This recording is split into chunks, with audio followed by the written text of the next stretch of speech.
Welcome back to Toyota Time with Timmy the Toolman. I'm Sean, and today we're going to install a full underbelly skid plate setup from RCI Offroad. If you're serious about taking your rig off-road, the very first mod you should do is a full set of skid plates. You want to protect the vital components of your vehicle. So we got the engine skid plate, the transmission skid plate, and this last one is to protect the transfer case. Now, we're going to install this on my 2000 Toyota 4Runner, 3rd generation, but this is also compatible with the 1st gen Tacoma. Now, RCI makes skid plates for a variety of other vehicles as well, so to see if they make skids for your truck or SUV, check out their website. This set of skid plates is really nice.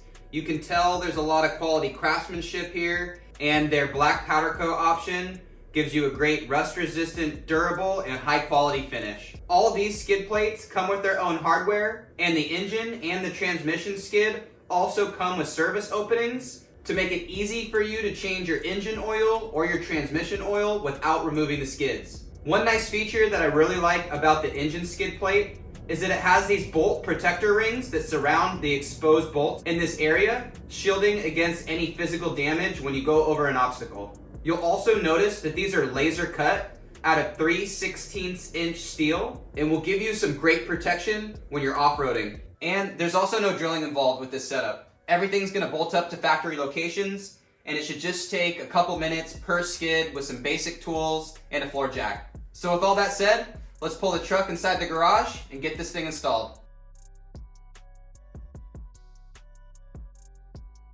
Here's your stock skid plate setup. I don't have these installed on the rig I'm installing the new skid plates on, so I'll show you on my stock rig. The new skids we're installing have the same attachment points, so after you take off your stock skids, you should have a good idea of where everything lives. This front cross member should have 3 bolts. Looks like I'm missing one. And as we go down further, we have these 2 holes. There's going to be some bolts in there. And moving further, you can see the other 2 bolts and where they fasten. And this also connects to this rear skid plate. And lastly, you have these 2 bolts that are right next to the mounting point of the lower control arm.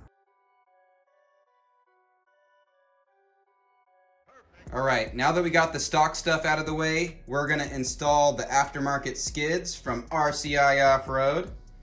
And this skid plate comes with some new hardware and a washer. So for reference, these are the 7 mounting locations on this engine skid plate. We got the skid loaded up on my Pro Eagle jack stand, and you'll notice that I have spacers on the front diff mounts here. This is a diff drop, and that's another benefit of the skid plate is it actually will clear this diff drop. Stock skid plates will not clear a diff drop. So I'm gonna roll this into position and start putting some bolts in. I have my truck in the garage on some ramps. And this was mainly just so I had some extra room to film. But if you have a lifted 4Runner, you shouldn't have to lift it up this high.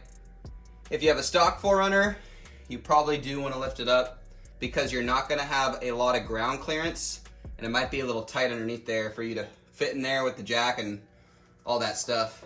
If you ate your Wheaties, you might be able to just bench press it into place, and then maybe if you have a buddy, someone can start the bolts. But I'm solo tonight, so this is what you can do when you're home alone.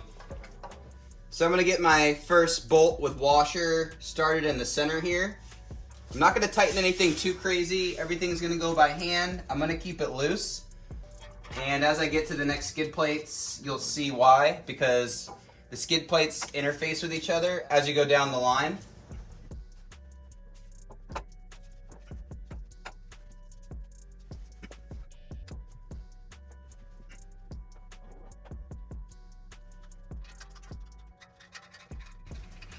So nothing's too crazy here. It's just some bolts and some threaded holes. Everything lines up pretty good.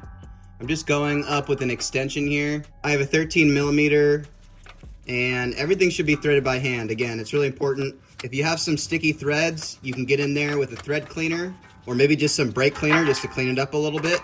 But the important part here is that you make sure that the threads start by hand. You don't want to strip anything out and have more work on your hands. We have all the bolts started by hand. These rear ones are especially loose. You can see my CV boot has left the chat. We got these ones deep in there. You got access to your drain plug for your oil pan right there. And of course, we have these 3 started up front.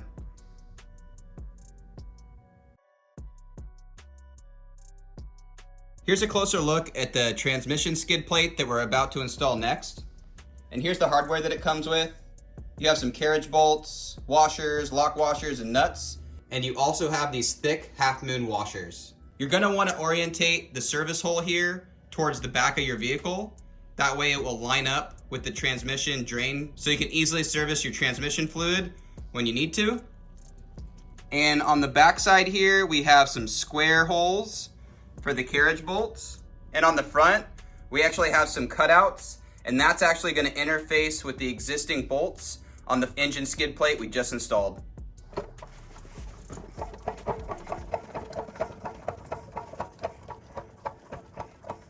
So we got it almost into position.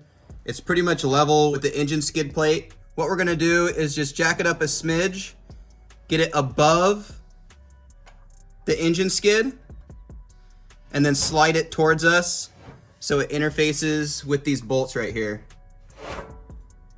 Just like that. I'm gonna jack up a little bit more, get the back end to touch, and now we'll go to the back holes. So these are the mounting holes for the carriage bolts, and they're gonna go through this cross member up through the top. So we're also going to wanna leave this loose so we can slide in the transfer case skid and it can interface with this existing bolt. The jack is holding the skid plate up while I get the hardware fastened. For this transmission skid, we're gonna install the carriage bolt, and then we're gonna put our half moon thick boy washer, regular washer, lock washer, and a nut. And you'll also notice how this half moon washer is positioned. The straight part is facing this part of the cross member. And once everything's in place and installed loosely, I'll have an opportunity to shift things around, get them where I like them, and then tighten everything down.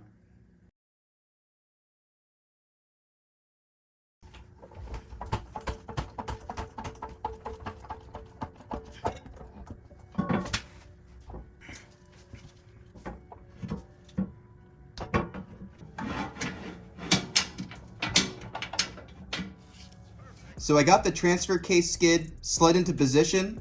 It's being held by these carriage bolts that came with the transmission skid. So I got 2 bolts on this rear transfer case skid installed. Washer, lock washer, and a nut. This last one on the passenger side doesn't have enough room for the bolt to fit through. There's this bracket here on my 2000 4Runner. So here's my solution for that pesky bracket. After I got everything tightened, I actually bent up that side there, and you can see it clears the bolt nicely. Now in the future, if I want to take off this skid to get to that nut, I'll have to remove this bracket again. It's just a 12mm bolt, nothing too crazy, but I didn't feel like cutting that for some reason, so I just bent it up for now so I could put it back to stock in case I go there. But sick mods for life, so I'll probably just leave it like that. In order to tighten up these nuts on the top of these carriage bolts, I have a 14mm flex head ratcheting wrench, and I'm just gonna get onto these nuts and just start tightening them. You might need to hold them from the bottom for a little bit just to get the nut started and get some tension, but once it's in place and it's coming in close, you'll just be able to just work the wrench to get them tight.